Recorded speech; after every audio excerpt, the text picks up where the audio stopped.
I'm sure you're aware, there are two types. The acute form, where it usually takes within hours to days to occur. And depending on the etiology, it is potentially reversible if you don't have significant damage to the kidneys. And then there's a chronic form where you have gradual loss and death of your nephrons. Those cases usually are progressive and irreversible. Again, these are terms I know you are all ready for this afternoon. When's your test? This afternoon? At lunch? At 1. Right. So azotemia being the intravascular increase in nitrogenous waste, and uremia being toxicosis due to renal failure. So now we're going to look at some lesions that we see with uremia. So in most cases people think the lesions are going to be focused in the kidneys, but actually we do have some non-renal lesions, and that's secondary to endothelial degeneration and necrosis. And when you get both of those, you end up with vasculitis, thrombosis, and then ischemic necrosis can occur. So why do we have endothelial degeneration and necrosis?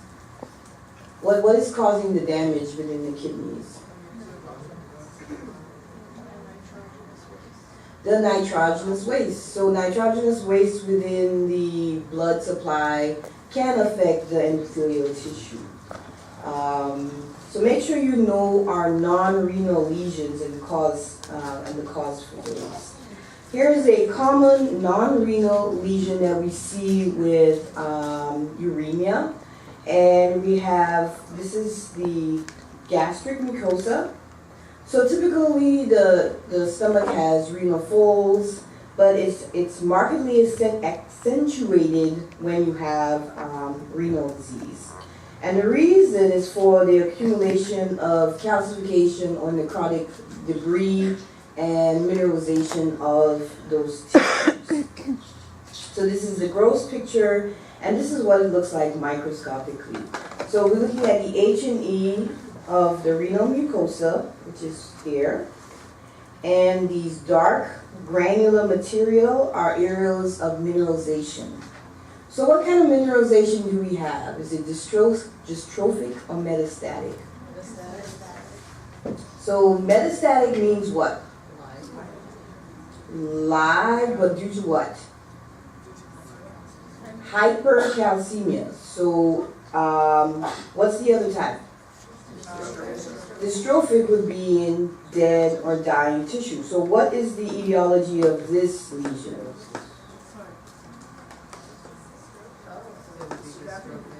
So it would be dystrophic. So hypercalcemia, we get our metastatic mineralization, and within dystrophic or dead or dying tissue, we have, dead or dying tissue, we have dystrophic mineralization. We sometimes use the word lamina mineralization because it forms like a band across within the mucosa. So here's a high magnification, and this granular sort of dark basophilic material is mineral or calcium deposition. This is a gross image of a kidney, sort of a more of an expanded view, and not a kidney, of a stomach. And as you can see the typical folds. It does have a sort of glistening appearance, and that could be just due to mucus, but in this case there's actually edema within the mucosa. And then we have a focal area of infarction, where we have hemorrhage associated with it, and if we felt or used our hands, it would probably feel gritty because there's also mineralization associated with it as well. So those are a common thing, is we call it uremic gastritis, and we see that commonly with uremia or renal failure. Another lesion is we get sublingual ulcers. So this is actually a case I had probably about 4 years ago of a cat in chronic renal failure. And anytime you suspect renal failure, I recommend you look sublingual, or right at the bottom of the tongue. So these are bilateral areas of ulceration, and they're sort of covered with a fibrinous or sort of covering with fibrinous material. So the ulcer being raw and open, the body tries to cover it with. So because it's at the bottom of the tongue, we don't say glossitis? What did I have? It's Oh, stomatitis. that's not correct. So stomatitis should be mouth. So you are correct. So it should be glossitis. So it's ulcerative and necrotic glossitis, not stomatitis.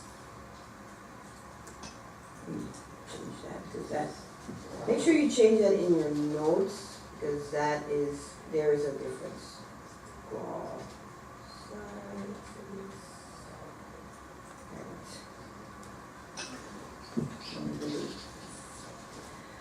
Any questions about that?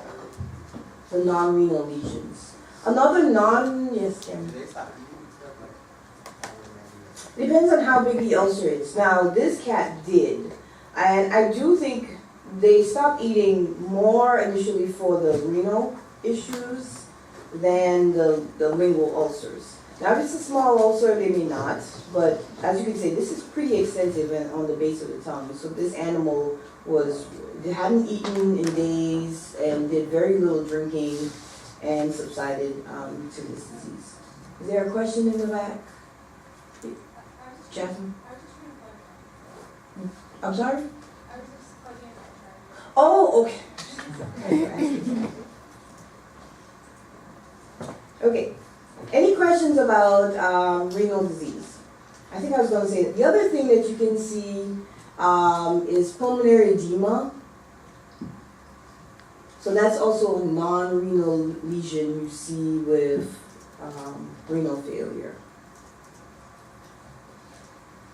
So now we're going to briefly look at diseases of the tubules and interstitium. We looked at the glomeruli, and now we're going to look at the interstitium. The first subcategory would be pigments, such as hemoglobin and myoglobin. So hemoglobinuria, you see due to hemoglobinemia, which is secondary to intravascular hemolysis. So here are all different types of diseases that would cause intravascular hemolysis and then secondary hemoglobinemia and then hemoglobinuria.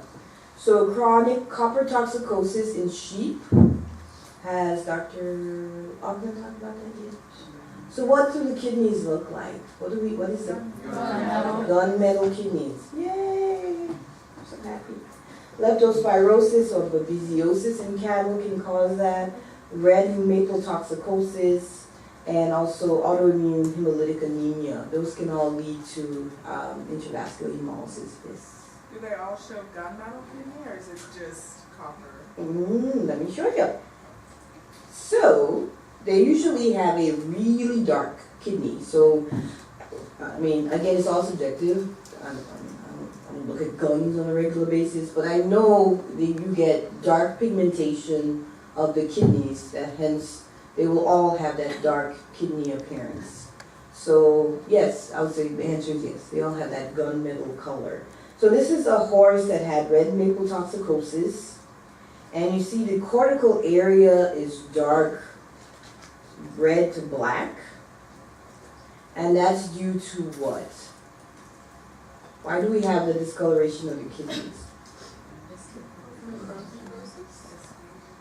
So we have a combination. We have the pigments being deposited within the tubules, and we do have tubular necrosis associated with it. But the color is primarily due to the pigment. We also have hemoglobinuria, and this is a urinary bladder. We're opening up, and we're looking at the dark brown to dark red urine that's in us in the bladder. So what else do we notice about this picture? Very good. So we do have icterus, and what would be the icterus possibly associated with? Intravascular hemolysis. Okay. So what other organ is most likely affected? liver. Liver, so maybe a liver issue is also associated with this.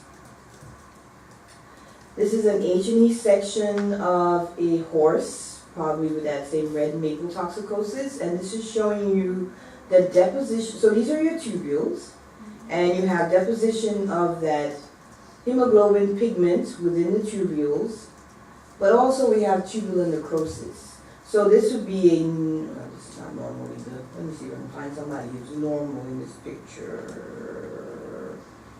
It's all crappy. Okay, we have both tubular necrosis and hemoglobin deposition, so you get that dark brown to black discoloration. And we talked about myoglobinuria when we talked about tying up disease, Monday morning disease, but you can also see it with diseases such as capture myopathy of exotic or wild animals, or severe direct trauma to the kidneys. And so has anybody ever heard of capture myopathy? Yeah. Anybody guess what capture myopathy is? The disease caused by being in captivity. So not necessarily captivity, but so a lot of wild animals, when they're hurting them or getting them, they're capturing them, we see that they start to produce that dark brown urine because they have muscle damage. So if they're fleeing and they're running, and then it's kind of like, excessive exercise can cause severe muscle damage, and then you have myoglobin being released within the urinary system. And see, I have here with acute rhabdomyolysis, so muscle degeneration. And we know this picture, and this is what myoglobinuria looks like. Again, that dark brown, discolored urine.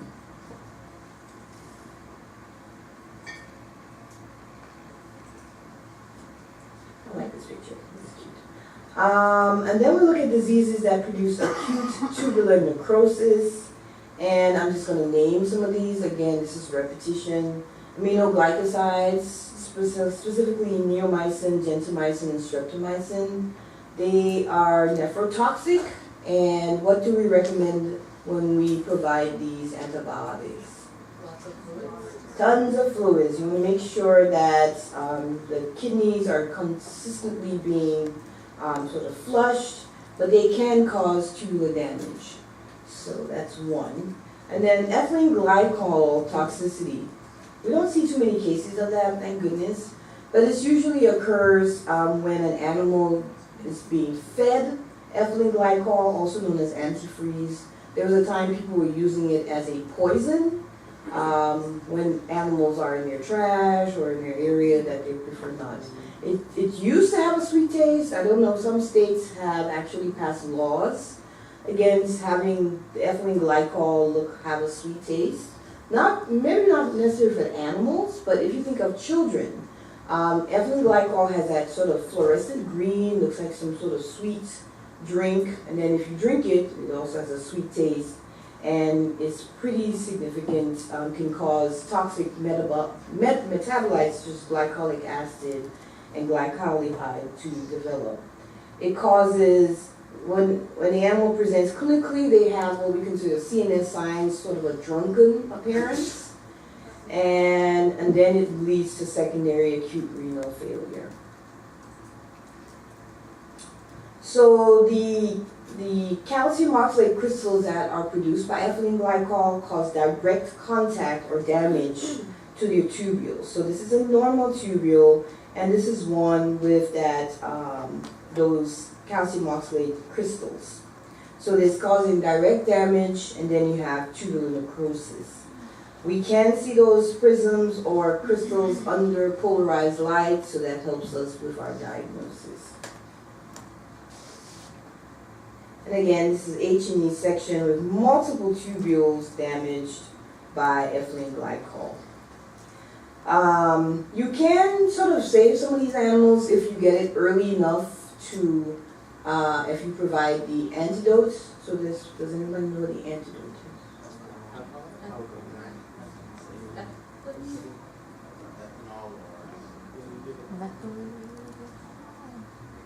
ethanol or